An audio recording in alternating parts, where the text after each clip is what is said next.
La Comuna de París de 1871. ¿Qué fue? Fue el primer gobierno proletario de la historia. Fue instaurada en el año 1871 en la capital francesa, París, para la organización de un gobierno provisional. Se refiere al gobierno socialista y popular que ejerció el poder en París durante 2 meses de la primavera del mismo año. Antecedentes.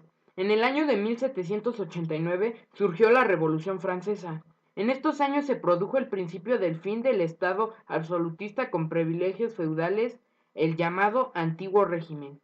Durante ese tiempo los burgueses y la clase trabajadora fueron de la mano. Los sans culottes, literalmente los sin calzón, por ser extremadamente pobres.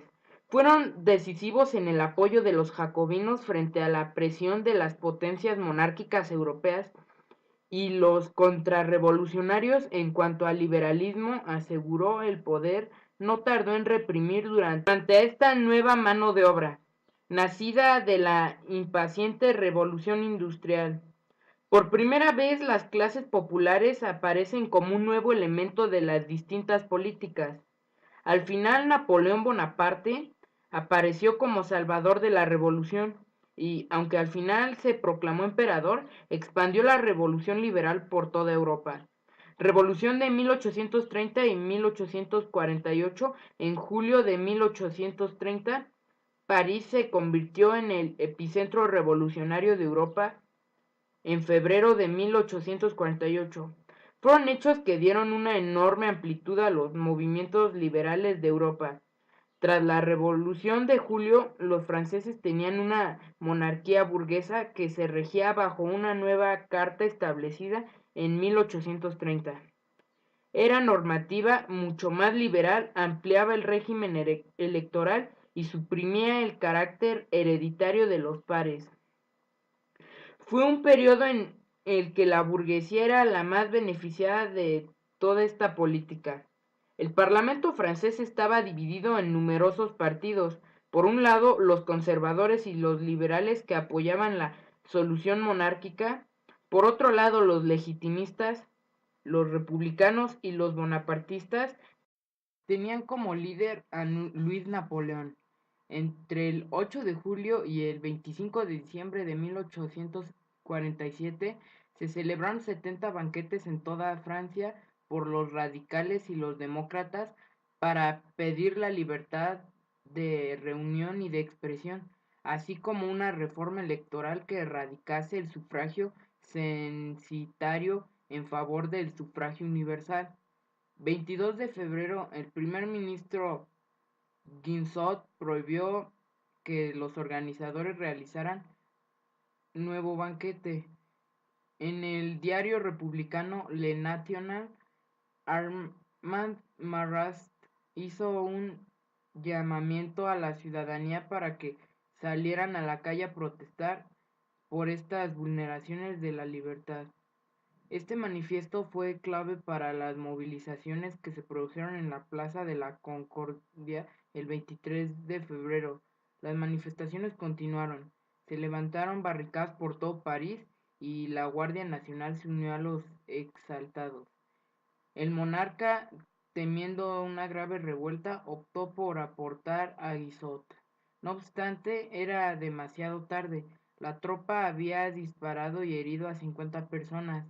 La revolución de 1848 estaba en marcha.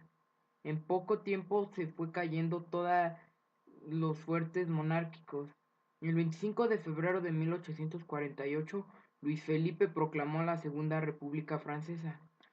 Las disputas por el aumento del censo entre monarquía y reformadores provocaron la huida de Luis Felipe y la proclamación de la República. Esto fue posible por el poder adquirido por los radicales, republicanos sociales, republicanos burgueses e incipientes socialistas. El gobierno provisional estableció el sufragio universal y en abril se celebraron elecciones en las que triunfaron los demócratas moderados. La nueva Asamblea Constituyente preparó una constitución que fue promulgada el 12 de noviembre.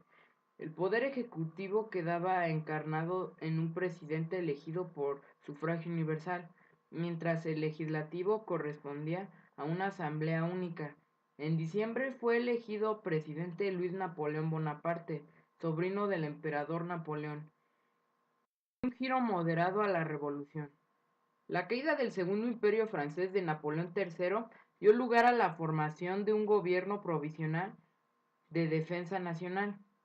En enero del año 1871 se negoció el armisticio que suspendió las operaciones militares, y en el mes siguiente la Asamblea Nacional, de mayoría conservadora, eligió a Louis Adolphe Thiers como presidente de la República Francesa.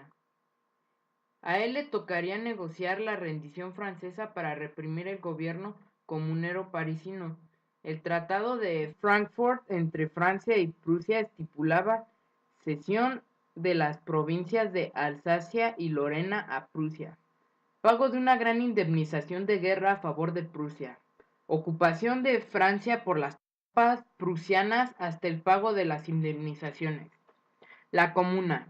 La movilización de clase obrera fue diferente en los distintos países europeos. El caso francés fue una tradición revolucionaria que venía desde la Revolución de 1789. Esos antecedentes anunciaban que la lucha popular tendría una respuesta más radical, acorde con los tiempos políticos que se vivían en el último tercio del siglo XIX. A diferencia de otros movimientos, la Comuna no planteaba el sufragio universal, puesto a que Napoleón III lo había concedido. Así, la lucha estaba enfocada a un fin político de mayor alcance, la formación de un gobierno popular. Barricada en una calle de París, el movimiento se presentó en la coyuntura de la guerra que enfrentó a Francia con Prusia. La derrota francesa provocó que el ejército prusiano bombardeara París, posteriormente que lo ocupara por un breve tiempo y después permaneciera cercado. Al malestar de la presencia prusiana se añadían problemas de desigualdad social, que ninguna de las revoluciones previas había podido solucionar, y que ahora se agravaban debido a los gastos de guerra. Considerando que el gobierno había llevado a esta situación de crisis, los parisinos propusieron formar un gobierno autónomo. El pueblo parisino organizó la Guardia Nacional para repeler el cerco prusiano. A este contingente armado, cada vez más organizado y radicalizado, preocupó al presidente Louis Adolphe Thiers, sucesor de Napoleón III.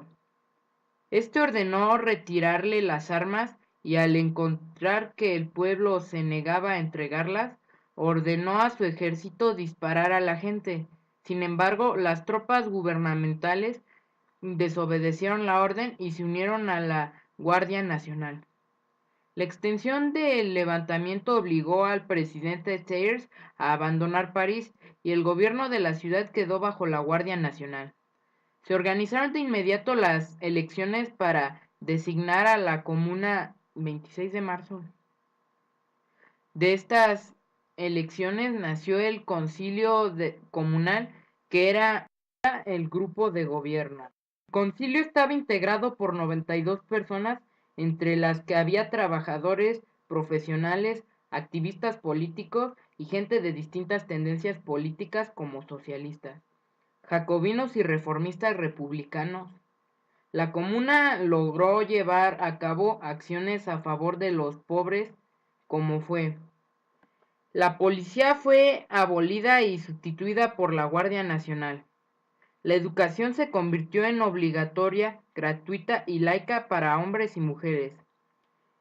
Separación entre el Estado y la Iglesia. El trabajo nocturno fue abolido. Todos los descuentos salariales fueron suprimidos. La jornada laboral se redujo y se propuso la jornada de 8 horas. Los sindicatos fueron legalizados. Institución de la igualdad entre géneros, hombre y mujer. Los testamentos extorsiones y la contratación de abogados se convirtieron en gratuitos. El matrimonio se convirtió en gratuito y simplificado. La pena de muerte fue abolida. El cargo de juez fue electivo. El calendario revolucionario fue nuevamente adoptado. La bandera roja fue adoptada como símbolo de unidad federal de la humanidad. El internacionalismo fue puesto en práctica. El hecho de ser extranjero se convirtió en irrelevante. Los integrantes de la comuna incluían belgas, italianos, polacos, húngaros, etc. El servicio militar obligatorio y el ejército regular fueron abolidos. Todas las finanzas fueron reorganizadas, incluyendo los correos, asistencias públicas y los telégrafos. El salario de los profesores fue duplicado.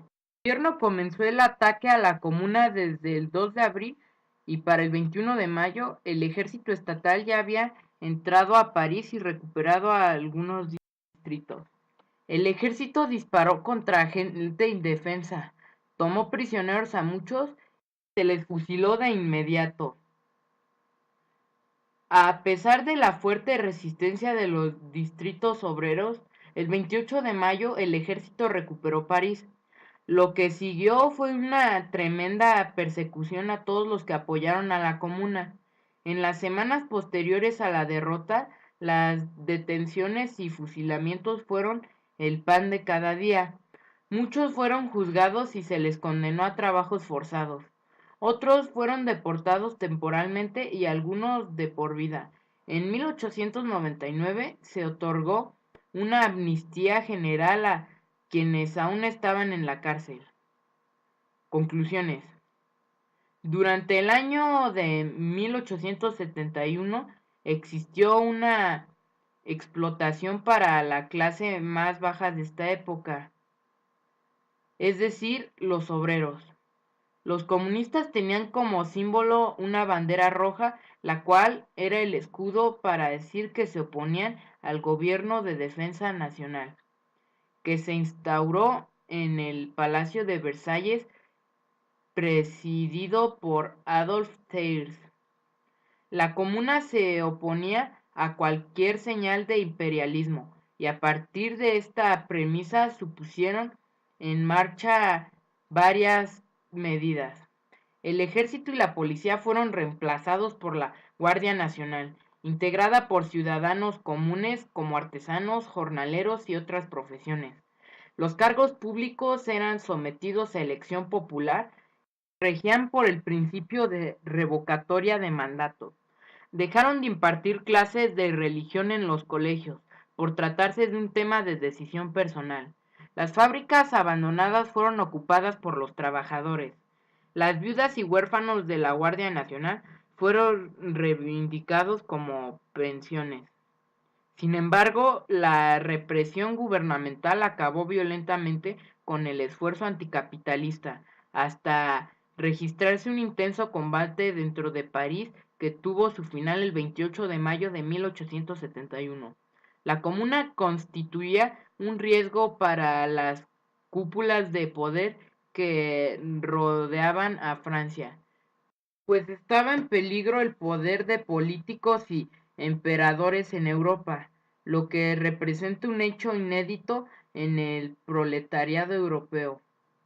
El fenómeno de la Comuna de París ha sido estudiado por filósofos más citados de todos los tiempos, entre ellos Karl Marx.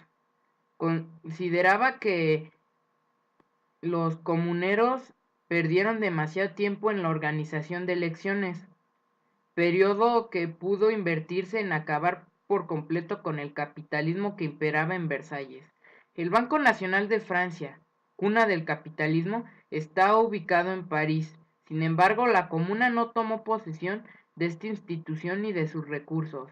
Esta fue una de las principales características de la comuna, y tal vez por eso generó odio en la clase media y alta. No eliminaban al enemigo, sino que hacían revolución paralelo a él. De esta manera se registró un flujo de dinero desde París hacia Versalles, que terminó financiando al ejército que acabó con la comuna.